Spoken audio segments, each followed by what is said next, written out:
Assalamualaikum warahmatullahi wabarakatuh. Oke, kita lanjutkan saja ceritanya. Tapi seperti biasa, bantu tekan tombol like terlebih dahulu.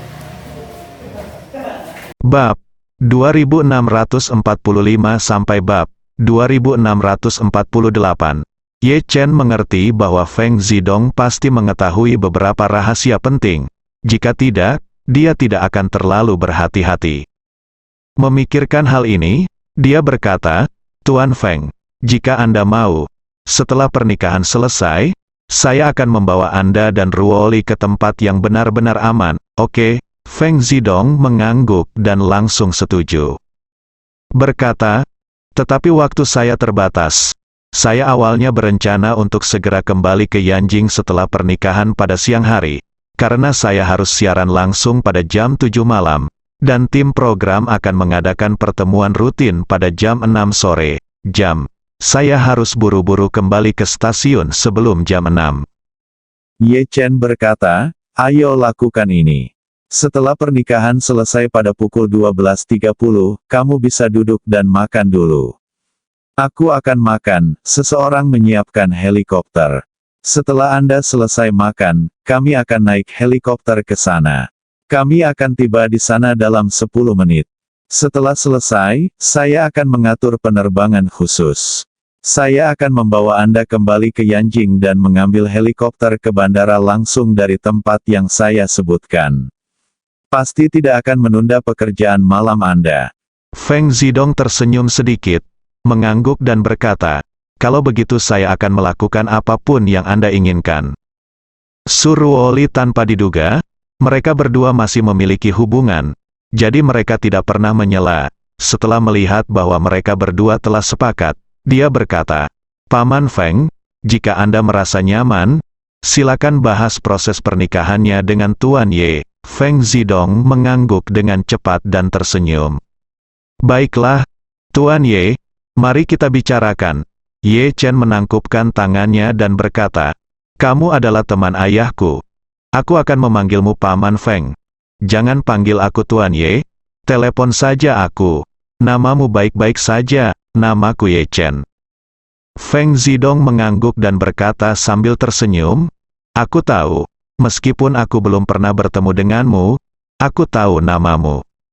Setelah mengatakan itu, dia segera mengeluarkan sepotong kertas dan menyerahkannya kepada Ye Chen. Chen berkata, "Ini adalah proses adegan pernikahan. Saya akan pergi ke upacara pembukaan nanti, dan pengantin pria akan naik ke panggung lagi. Saya akan melakukan beberapa interaksi sederhana dengan pengantin pria, dan kemudian itu akan menjadi panggung bagi calon mempelai wanita untuk tampil. Selanjutnya calon mempelai wanita akan tampil di atas panggung dengan didampingi bapaknya.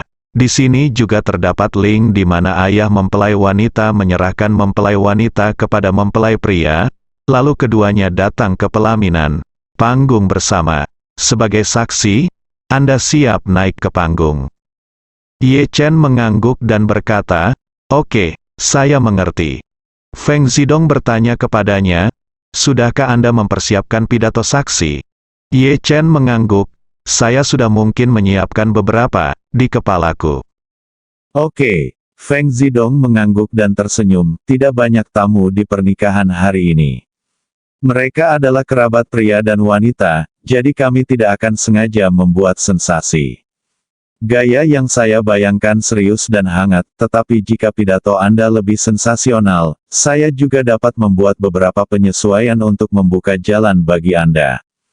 Ye Chen tersenyum dan berkata, "Saya sebenarnya tidak pandai dalam sensasionalisme. Saya akan tetap berpegang pada apa kamu berkata dan fokus pada kesungguhan dan kehangatan." "Oke. Pukul 11.58 siang. Upacara pernikahan resmi dimulai. Setelah Feng Zidong, sebagai pembawa acara, membuka pernikahan, Su Soudao, dengan mengenakan setelan jas yang layak, melangkah ke panggung utama pernikahan. Selama berinteraksi dengan Feng Zidong, Su Soudao tidak menyembunyikan apapun dan menceritakan kisah perjalanannya mulai dari bertemu He Yingxiu hingga memiliki putrinya Su Ruoli, hingga keputusannya untuk melamarnya lagi. Dalam prosesnya, Dia tidak hanya mengungkapkan rasa malunya kepada He Yingxiu dan Su Ruoli, tetapi juga mengungkapkan rasa terima kasihnya kepada Ye Chen, dan bahkan secara belak-belakan berkata, menggunakan kesempatan ini hari ini, saya ingin mengucapkan terima kasih yang tulus kepada Tuan Ye, bantuannya untuk keluarga Su kami, toleransinya terhadap keluarga Su, dan hukuman pribadinya kepada saya. Jika bukan karena Tuan Ye, saya khawatir akan sulit bagi saya untuk menemukan kesempatan yang cocok untuk benar-benar menenangkan diri dan berpikirlah dengan serius. Selama proses inilah saya menyadari apa yang sebenarnya saya inginkan. Yang saya inginkan bukanlah uang dan kekuasaan. Yang saya inginkan adalah kehidupan biasa dan kebahagiaan sederhana. Kata-katanya, Su Zifei, sebagai pendamping pria. Sangat setuju dan mau tidak mau menganggukkan kepalanya. Tanpa pemukulan Ye Chen, dia dan ayahnya akan tetap hidup dalam tubuh arogan, merasa benar sendiri, dan berpuas diri. Su Chengfeng, lelaki tua dari keluarga Su di antara penonton, melihat putra dan cucu tertuanya menderita sindrom Stockholm karena Ye Chen, dan dia tidak dapat menahan diri untuk tidak mengutuk dalam hatinya, sungguh sia-sia. Dia yang bisa pernah menjadi kepala rumah, sekarang langsung menjadi kepala rumah dan ayahnya, kamu masih bersyukur di sini Ye Chen. Di rumah siapa dia menjadikanmu sebagai tahanan rumah, dan kamu ingin berterima kasih padanya. Lalu aku dikirim ke Madagaskar untuk memberi makan jerapah, bukankah aku juga harus berterima kasih padanya? Setelah memarahi Su Soudao, dia menatap Su Zifei lagi. Diam-diam menggeretakkan gigi, Su Zifei, kamu juga pecundang. Sialan, kamu telah bersujud sepanjang perjalanan selama setengah tahun. Tidak masalah jika kamu tidak ingin membunuh Ye Chen. Kamu masih terlihat bersyukur. Kenapa kamu, seorang pengecut seperti kamu, dilahirkan dalam garis keturunan keluarga suku? Su Chengfeng yang marah agak menahan amarahnya, dan ekspresinya tidak terlalu cantik. Pada saat ini, Ye Chen, yang duduk tidak jauh darinya, bertanya, Tuan Su, menurutku suasana hatimu sedang buruk. Su Chengfeng langsung sadar kembali, dan dengan gugup terkejut, dan buru-buru dia berkata, tidak, suasana hati saya sedang baik, Tuan Ye. Mengapa Anda mengatakan itu? Ye Chen tersenyum dan berkata, saya melihat Anda selalu menggigit gigi belakang dan terlihat sangat tidak bahagia.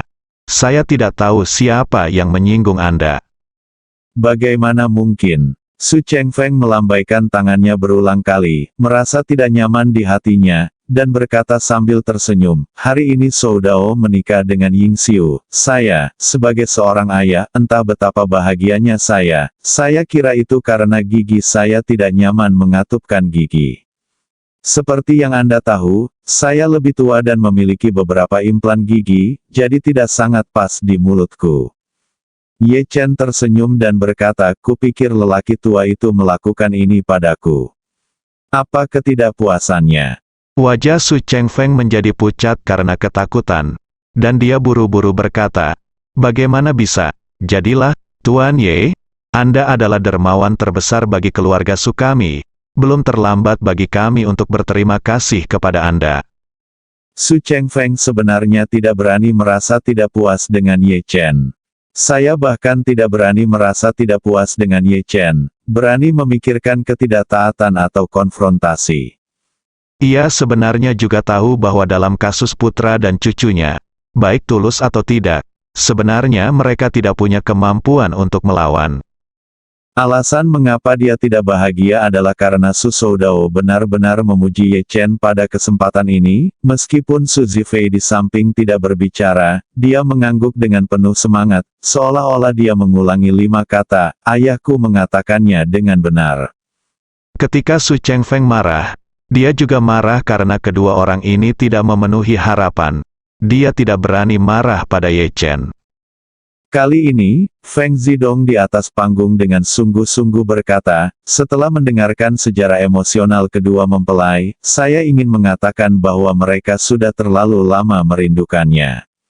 Saya sangat berharap mulai hari ini, mulai sekarang, mereka tidak akan pernah melewatkannya lagi. pesta lainnya. Jadi, selanjutnya, mari kita undang pengantin kita yang paling cantik untuk bersinar dan melakukan debutnya. Musik yang khusyuk dan sakral terdengar, dan pintu utama ruang perjamuan terbuka. He Yingxiu, yang mengenakan gaun pengantin, ditemani ayahnya, mengikuti adegan itu. Musik latar perlahan berjalan hingga ke ujung panggung berbentuk T. Saat ini, He Yingxiu mengenakan gaun pengantin berwarna putih bersih, dipadukan dengan sosok dan temperamennya yang jauh melampaui rekan-rekannya, ia langsung memukau penonton.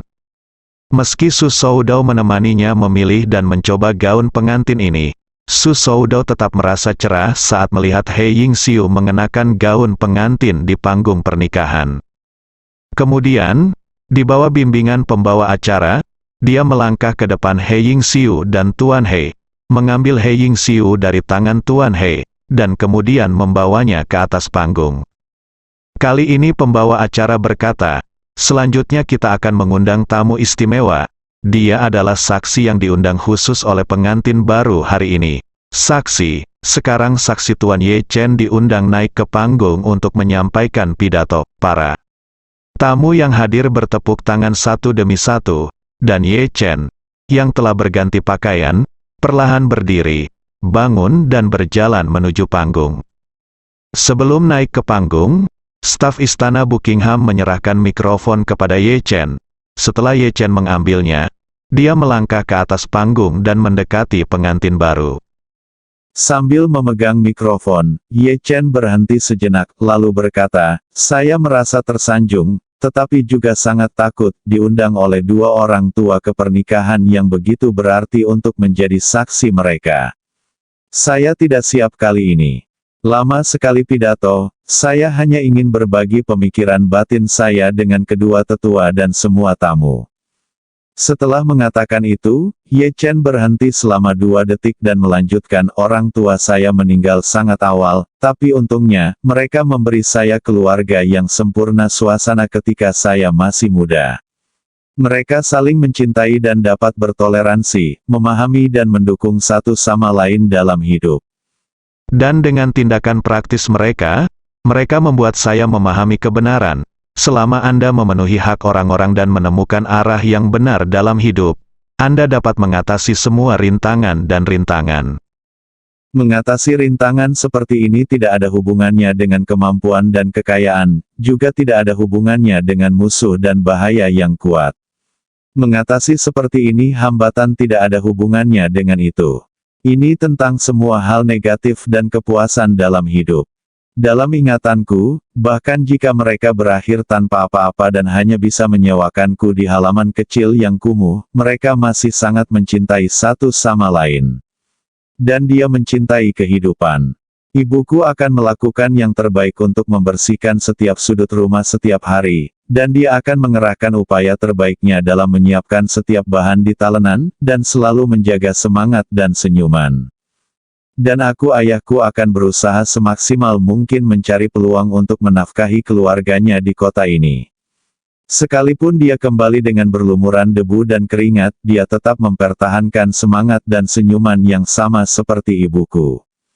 Meskipun dia sangat keras selama itu waktu, dia tidak pernah mengeluh atas susah dan susahnya hidup, karena di matanya, selama istri dan anaknya ada di sisinya, tidak ada penderitaan dalam hidup. Apalagi mereka tidak pernah lalai dalam merawatku karena tentang kesulitan hidup, pendidikan. Dalam ingatanku, terakhir kali ayahku mengajariku membaca adalah Menara Yuyang, oleh Fan Zhongyan, seorang penulis di dinasti Song.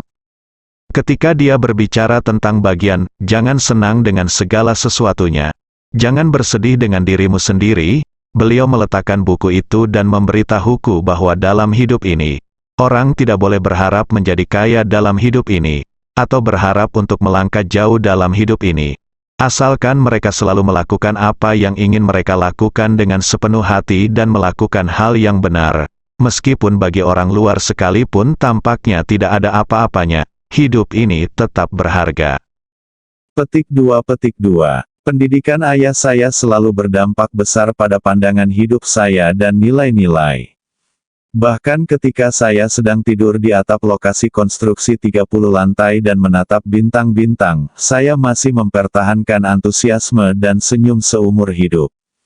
Pada titik ini, Ye Chen menarik napas dalam-dalam dan berkata dengan serius, "Saya mengatakan ini, saya ingin memberitahu semua tamu di sini hari ini bahwa orang tua saya menggunakan tindakan praktis mereka untuk memberitahu saya bahwa berkat terbesar dalam hidup bukanlah seberapa banyak kekayaan atau prestasi yang Anda miliki, tetapi bisa bertemu orang yang tepat di saat itu." Waktu yang tepat dan bersama mereka, bekerjalah dengan orang yang tepat dan lakukan hal yang benar. Jika semuanya sesuai dengan 3 kebenaran ini, maka Anda akan menjadi yang paling bahagia dan paling sukses. Jadi, saya di sini dan dengan tulus berharap kedua pendatang baru itu juga bisa berada di sini. Berdasarkan 3 prinsip yang benar, kita akan bekerja sama demi kebahagiaan seumur hidup. Terima kasih semuanya. Pidato Ye Chen yang menyentuh hati semua orang yang hadir. Sementara mereka terus bertepuk tangan, mereka tidak bisa tidak mengagumi dan merindukan cinta antara orang tua Ye Chen, yang seperti pasangan peri. Selain itu, orang-orang di tempat kejadian semuanya mengetahui identitas Ye Chen. Mereka tahu betapa kesepiannya perasaan Ye Changying ketika dia meninggalkan Yanjing bersama istrinya An Chengqi dan putranya Ye Chen, dan mereka tahu bahwa mereka meninggal di sini segera setelah datang ke Jinling. Namun mereka tidak tahu bahwa meski kehilangan aura dan latar belakang keluarga besar, mereka tetap tidak merasa tertekan atau enggan, mereka tetap bisa menghadapi hidup dengan optimis dan mengelola keluarga kecilnya dengan sempurna. Meski tidak mengandalkan segalanya dari keluarga Ye Changying masih bisa membuat perahu kecil untuk keluarga kecilnya dengan tangannya sendiri, seperti yang dinyanyikan dalam sebuah lagu, lalu mencuci rambut, memanjat tiang kapal, dan mengangkat dahan-dahan anggur yang masih muda, rumah yang seperti daun. Dan An Chengqi mampu melepaskan semua halonya, tinggal bersamanya dan putranya dengan sepenuh hati, dan membuat keluarga kecil ini hangat dan indah dengan sepenuh hatinya. Pada saat ini, semua orang memandang Ye Changying dan An Chengqi dengan lebih kagum. Dan Su Soudao merasa sangat malu melihat kembali kemarahan dan keengganannya setelah keluarga Su kehilangan kekuasaan. Memang ada kesenjangan besar antara dia dan Ye Changying. Pada saat inilah dia juga mengerti mengapa putranya hanyalah orang bodoh dengan kualifikasi akademis dan pengalaman cemerlang sebelumnya. Tetapi putra Ye Changying bisa menjadi luar biasa bahkan jika dia dibesarkan di panti asuhan atau di lokasi konstruksi. Kesenjangan sebenarnya adalah sikap Ye Changying terhadap kehidupan dan keluarga, keterbukaan pikiran, tanggung jawab, antusiasme dan niatnya, yang bahkan dia tidak dapat mengejarnya. Orang tua dari keluarga Su diam-diam memarahi putra dan cucunya karena ketidakefektifan mereka sekarang. Tetapi pada saat ini, dia menyadari bahwa ketidakefektifan mereka sebagian besar disebabkan oleh pendidikan dan pengaruhnya terhadap mereka. Baik dia maupun putranya tidak sehebat Ye Changying. Jadi baik dia maupun putranya tidak memiliki putra sehebat Ye Chen. Takehiko Ito sudah menangis saat ini. Dia bisa menghabiskan hidupnya untuk memanjakan Nanako Ito. Tapi penyesalan terbesar dalam jiwanya adalah dia tidak bisa meninggalkan seorang putra untuk melanjutkan nama keluarga dan jubahnya.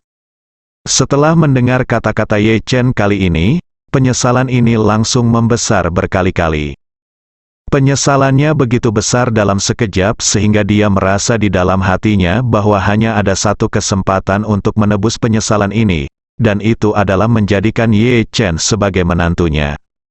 Menantu laki-laki adalah setengah anak laki-laki, bahkan di Eropa dan Amerika, menantu laki-laki disebut menantu, yang secara harafiah berarti menantu. Takehiko Ito tidak bisa menahan diri untuk tidak berteriak dalam hatinya. Sialan, anak laki-laki sah juga anak laki-laki.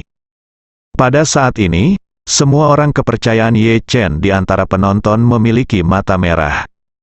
Mereka tahu bahwa Ye Chen tidak memiliki kehidupan yang mudah selama bertahun-tahun sejak kecil. Baru hari ini mereka menyadari bahwa yang hilang darinya sebenarnya adalah sepasang orang tua yang begitu sempurna. Jika itu orang lain, Saya khawatir kesenjangan dari surga ke neraka sudah lama sekali. Saya tidak bisa pulih dari kejatuhan. Tapi Ye Chen mengandalkan warisan spiritual yang ditinggalkan oleh orang tuanya dan bertahan sepanjang perjalanan. Pada saat ini, mereka semua bertanya pada diri sendiri sebuah pertanyaan di dalam hati mereka. Dalam benak Ye Chen, siapa orang yang tepat? Saat Su Soudao mencium pengantinnya di atas panggung, pernikahan pun berakhir. Saat mereka duduk untuk makan malam, Ye Chen satu meja dengan tetua kedua keluarga dan Feng Zidong. Selain menyajikan teh untuk kedua lelaki tua itu saat upacara pernikahan, pengantin baru juga memulai proses memanggang. Orang yang bersulang adalah Ye Chen. Saat bersulang, keduanya membawa pendamping pria dan pengiring pengantin, menunjukkan kerendahan hati dan rasa terima kasih.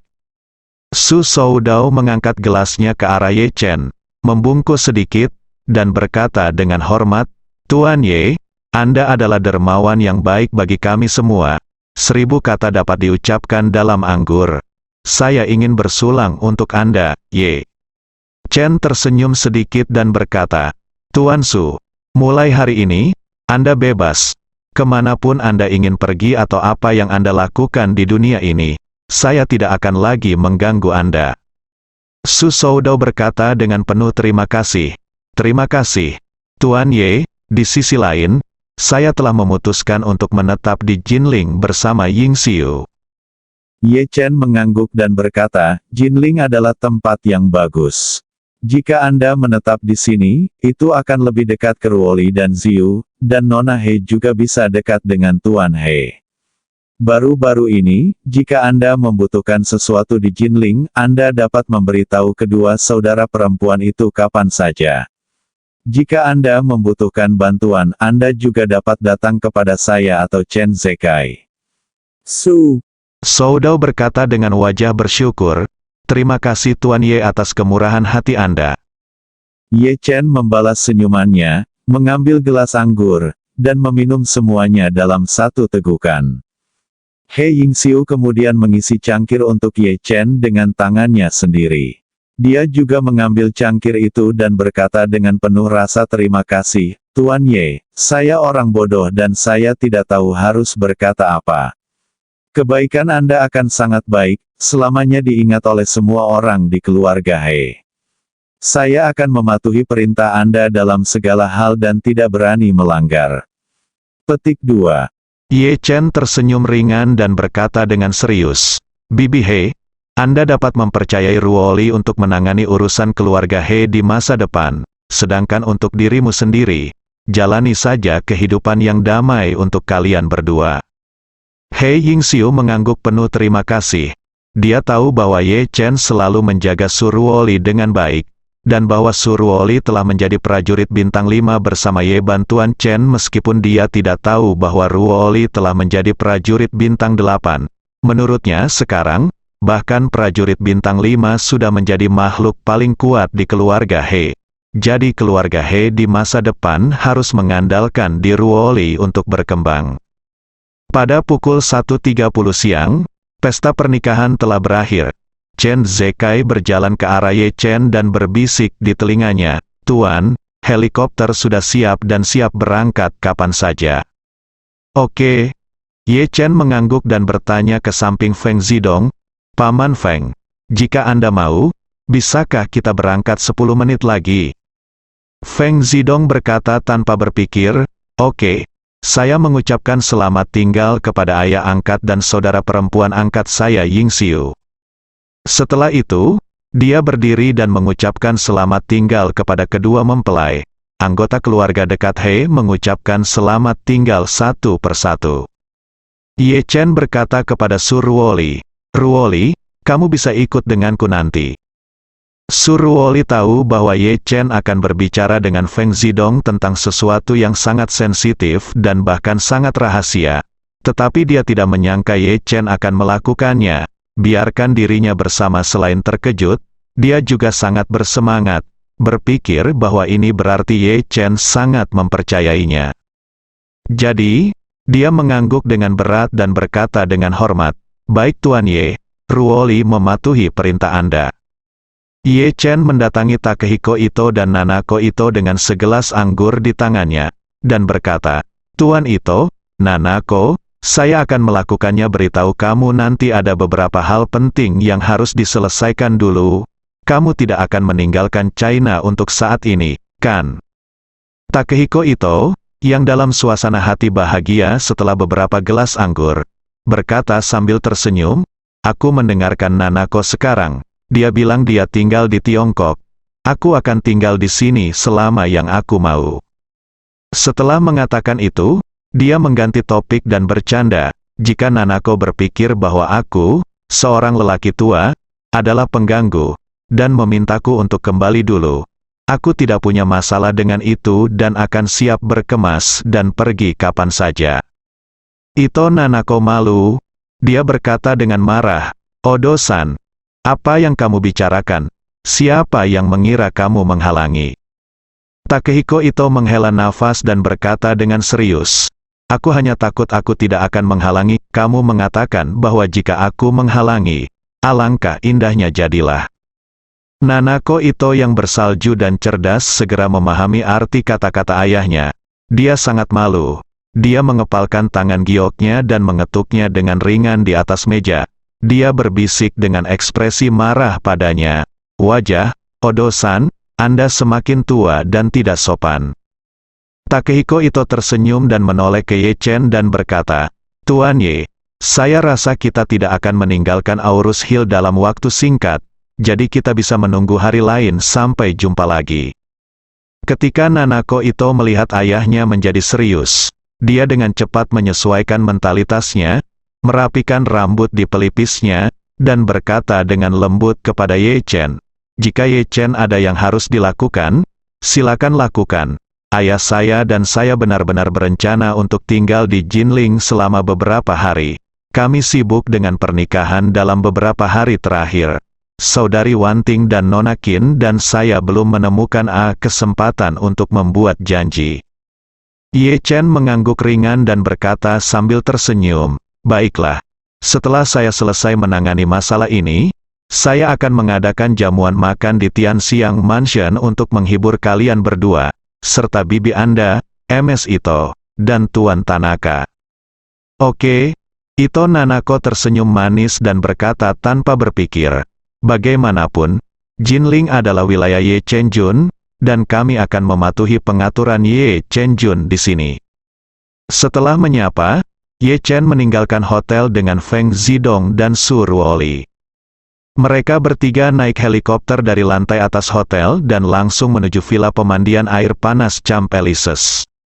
Hotel sumber air panas ini, beserta villa tepi gunung di belakangnya, semuanya milik keluarga Ye. Jauh dari perkotaan, memiliki lingkungan yang tenang, dan tidak terganggu. Oleh karena itu, Ye Chen berencana memesan tempat ini sebagai tempat menginap, tempat untuk melatih master kegelapan di masa depan, sebuah markas. Hotel pemandian air panas tersebut kini telah berhenti beroperasi, sedangkan untuk villa-villa tingkat menengah, beberapa di antaranya telah terjual, sehingga Chen Zekai kini mulai membeli kembali villa-villa tersebut. Mengingat kekuatan tawaran keluarga Ye dan Chen Zekai yang jauh melebihi harga pasar, para pemilik villa tersebut dengan sigap menyetujui untuk membelinya kembali. Sekarang mereka telah menandatangani kontrak untuk pindah dan mulai menandatangani perjanjian perubahan hak milik. Setelah semua hak properti dibeli kembali, ini akan menjadi tempat dengan tingkat keamanan tertinggi bagi Ye Chen di negara tersebut. Helikopter mendarat di halaman villa pemandian air panas Ye Chen. Ketika mereka bertiga masuk ke dalam villa, helikopter sudah lepas landas lagi dan menunggu di hotel pemandian air panas di bawah gunung.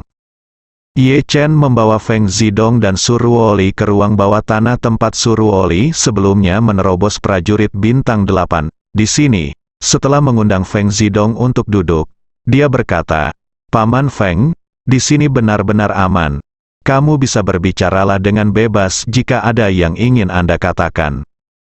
Feng Zidong mengangguk dan berkata tanpa ragu-ragu, "Kami berbicara sebelum pernikahan dimulai tentang mengapa saya ingin mengubah karir saya menjadi pembawa acara.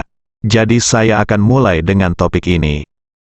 Kamu Chen mengangguk sedikit dan memberi isyarat mengundang, menunggu kata-kata Feng Zidong selanjutnya.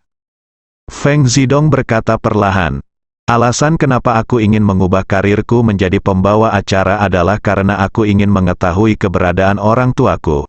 Aku sudah bilang sebelumnya bahwa orang tuaku mengasuhku di keluarga He ketika aku berumur 6 tahun tua. Lalu mereka pergi. Keberadaanmu tidak diketahui. Ye Chen bertanya, jadi, kamu berharap setelah kamu menjadi pembawa acara terkenal, mereka akan memiliki kesempatan untuk bertemu denganmu? Ya, mata Feng Zidong menyala-nyala dan dia berkata, sebenarnya, saya dulu mengira mereka itu pasti kecelakaan, jadi dia tidak pernah kembali kepada saya. Petik 2.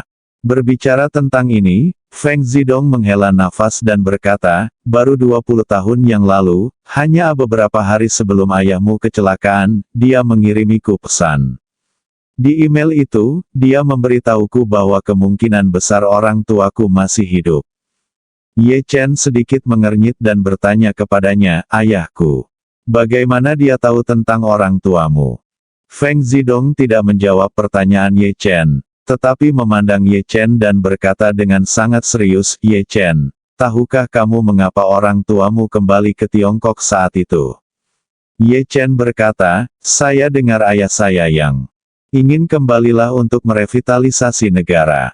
Hai keluarga, sedangkan ibuku, dia seharusnya menemaninya kembali dari mentalitas menikahi ayam dan mengikuti ayam, menikahi seekor anjing dan mengikuti anjing. Feng Zidong tersenyum dan berkata, lihat ini kecemerlangan ayahmu. Jika dia tidak ingin membiarkan jika orang lain mengetahui tujuan sebenarnya, maka tidak ada seorang pun di dunia ini yang dapat melihatnya. Ye Chen mengerutkan kening. Dan bertanya, Paman Feng, apa maksudmu? Menurutmu, ketika orang tuaku kembali ke Tiongkok, mereka sebenarnya pergi ke negara lain. Apakah ada sesuatu yang disembunyikan? Feng Zidong tersenyum misterius dan berkata kepada Ye Chen, di mata semua orang, Ye Changying dan An Chengqi adalah sepasang jenius di bidang bisnis dan pasangan yang saleh di industri keuangan. Namun nyatanya, sejak saya bertemu ayahmu, saat itu, dia adalah orang yang sangat tertarik dengan seni bela diri dan budaya tradisional Tiongkok. Bahkan tahayul dan metafisika itu yang ditolak oleh para intelektual senior. Dia sangat tertarik. Bagi saya kebetulan berlatih sedikit seni bela diri ketika saya masih kecil, dan saya tumbuh dalam keluarga seni bela diri seperti keluarga He. Meskipun saya seni bela diri telah diabaikan selama bertahun-tahun, keuntungannya adalah saya tahu lebih banyak tentangnya. Jadi meskipun kami terpaut beberapa tahun, kami masih rukun. Meskipun ayahmu sendiri tidak memilikinya. Berbakat dalam seni bela diri, mereka telah mempelajari akar dan logika yang mendasari seni bela diri. Ibumu juga sama. Mereka bahkan menghabiskan banyak tenaga, sumber daya material dan keuangan untuk menyelidiki asal-usul seni bela diri dan metafisika di seluruh dunia. Ye Chen mengerutkan kening dan berkata, saya. Benar. Ayah saya sepertinya tidak pernah memiliki kesan yang relevan. Feng Zidong tersenyum dan berkata, kamu dapat memahami ayahmu sebagai seorang sarjana yang mencoba menggunakan metode ilmiah untuk memecahkan intinya. Seni bela diri dan metafisika. Tujuannya bukan untuk berlatih seni bela diri, tetapi berharap mampu memecahkan hukum seni bela diri seperti Newton memecahkan hukum gravitasi. Dia sering berdiskusi dengan saya apa itu Qi yang sebenarnya dan mengapa prajurit dapat menggunakan meridian dan dantian untuk mengedarkan Qi sejati dan meningkatkan kebugaran dan kekuatan fisik mereka. Gunakan cara ilmiah untuk memecahkan inti seni bela diri dan metafisika. Ye Chen tampak bingung dan tidak bisa menahan diri untuk bertanya pada dirinya sendiri, bisakah hal semacam ini benarkah bisa dijelaskan secara ilmiah? Sama seperti pil peremajaan yang dapat menghidupkan kembali orang dan memperpanjang umurnya, apa gunanya? Apakah metode ilmiah dapat digunakan untuk mempelajarinya? Saya memiliki pemahaman yang baik tentang seni bela diri dan energi spiritual, tetapi saya tidak tahu apa logika yang mendasarinya. Ayah bahkan bukan seorang pejuang, jadi bagaimana dia bisa mempelajari logika yang mendasarinya? Di mana logikanya? Pada saat ini, Feng Zidong memikirkan sesuatu dan berkata, ngomong-ngomong, Ye Chen, meskipun ibumu tampak pendiam, dia sebenarnya lebih tertarik pada hal-hal ini, bahkan lebih fanatik daripada ayahmu, dan bahkan ayahmu, mungkin saja mereka dipengaruhi olehnya. Berbicara tentang ini, Feng Zidong berkata kepada Ye Chen, ibumu bahkan memiliki tim yang berspesialisasi dalam pengetahuan semacam ini, dan pada awal tahun 1990-an, dia menggunakan koneksi dan latar belakangnya di Amerika Serikat untuk mendirikan pusat komputasi superkomputer. Pada saat itu, hanya ada segelintir negara yang bisa memiliki superkomputer semacam itu. Beberapa negara menggunakan superkomputer untuk memprediksi iklim global, mensimulasikan data uji coba nuklir, dan menghitung berbagai aspek tata surya, orbit dan jarak planet, mengeksplorasi misteri kelahiran alam semesta, tetapi ibumu adalah menggunakan superkomputer terbaik dunia pada saat itu untuk menyimpulkan logika yang mendasari rahasia I Ching Bagua dan Feng Shui. Ye Chen He tercengang. Dia tidak pernah menyangka ibunya akan memiliki sisi misterius seperti itu. Feng Zidong memikirkan sesuatu dan menambahkan, oh, ngomong-ngomong, ibumu bahkan mengajak ayahmu untuk berpartisipasi dalam setidaknya lusinan studi arkeologi terkait seni bela diri di berbagai wilayah Tiongkok sebelum dan sesudah pernikahan. Arkeologi. Sebelum Ye Chen terkejut dengan ketertarikan ibunya pada gosip Yi Jing, dia tanpa sadar berkata, saya belum pernah mendengar bahwa mereka terlibat dalam pekerjaan arkeologi. Feng Zidong tersenyum, tentu saja mereka tidak akan memberitahu Anda. Karena arkeologi mereka, terus terang, tidak disetujui secara resmi. Sederhananya, itu adalah arkeologi, dan terus terang, itu adalah perampokan makam. Setelah itu, Feng Zidong bertanya kepadanya, dapatkah Anda bayangkan? Dua orang kaya raya. Generasi kedua biasanya adalah elit super yang pergi ke Wall Street atau Yanjing untuk membeli CBD, tetapi pada malam hari, mereka akan berganti pakaian malam dan menjadi kapten emas yang digambarkan dalam novel. Ini, Ye Chen sudah merasa sangat bingung. Dia tidak bisa menahan diri untuk tidak bergumam, dalam kesan saya, sebelum orang tua saya meninggalkan Yanjing, mereka selalu fokus pada urusan bisnis. Saya belum pernah mendengar bahwa mereka tertarik pada arkeologi atau perampokan makam. Dari kenangan masa kecilku, aku benar-benar tidak dapat menemukan kenangan yang relevan. Feng Zidong berkata, orang tuamu adalah orang yang sangat pintar. Mereka tidak pernah membiarkan siapapun mengetahui tujuan mereka yang sebenarnya, kecuali aku, tentu saja. Setelah itu, Feng Zidong berkata lagi, kembali ke topik mengenai topik orang tuamu kembali ke Tiongkok, sebenarnya orang tuamu memutuskan untuk meninggalkan Amerika Serikat dan kembali ke Tiongkok untuk mengembangkan kehidupan mereka. Bukan itu yang dipikirkan dunia luar.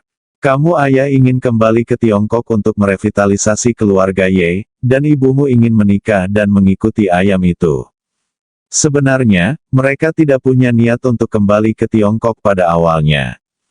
Atau mungkin kamu tidak berencana untuk kembali ke Tiongkok terburu-buru, tetapi tiba-tiba suatu hari, ayahmu mendatangi saya dan memberitahu saya bahwa dia telah membuat penemuan yang sangat penting di Amerika Serikat dan dia harus segera kembali ke Tiongkok secepat mungkin untuk memverifikasi keaslian penemuan ini.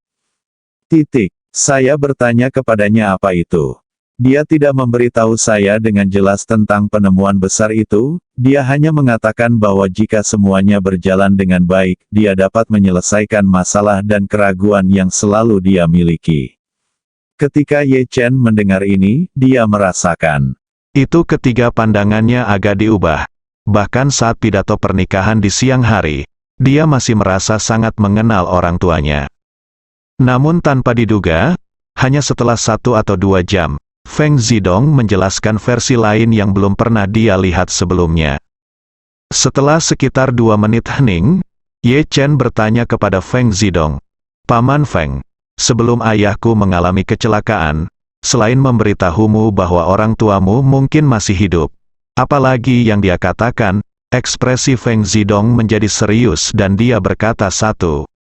Kata dia berkata dalam satu kalimat, ayahmu juga mengatakan bahwa dia dan ibumu telah meninggalkan Yanjing. Mereka pergi karena ibumu menyinggung organisasi misterius yang sangat kuno dan kuat.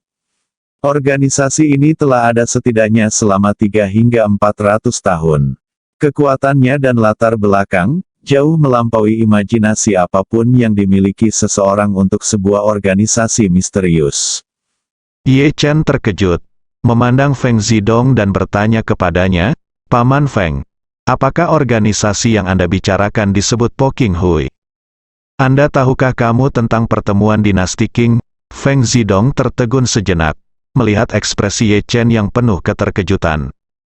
Ye Chen mengangguk dan berkata dengan jujur, sejujurnya, saya memiliki beberapa kontak dengan asosiasi Poking, tetapi tidak banyak. Feng Zidong bertanya kepadanya dengan heran, bagaimana Anda bisa berhubungan dengan asosiasi Poking? Ye Chen jujur berkata, saya bertemu dengan masyarakat Qing secara kebetulan. Mereka ingin membunuh kakek nenek saya di Amerika Serikat. Saya menangkap salah satu tahanan mereka, dan kemudian mengikuti tahanan itu dan menemukan beberapa petunjuk yang berhubungan dengan Qing masyarakat. Feng Zidong bertanya dengan heran, 20 tahun telah berlalu, dan dinasti Qing masih belum melepaskan keluarga ibumu. Ye Chen tersenyum pahit, lebih dari sekadar melepaskan, bibi ketiga saya menikah dengan paman ketiga saya hampir 20 tahun, tetapi tidak ada yang mengira bahwa dia ternyata adalah anggota perkumpulan Poking. Apa? Mata Feng Zidong membelalak. Mengapa perkumpulan Poking bersembunyi di keluargaan selama 20 tahun? Orang tuamu sudah apa gunanya bersembunyi di Anjia bagi mereka sekarang setelah mereka pergi? Bersambung.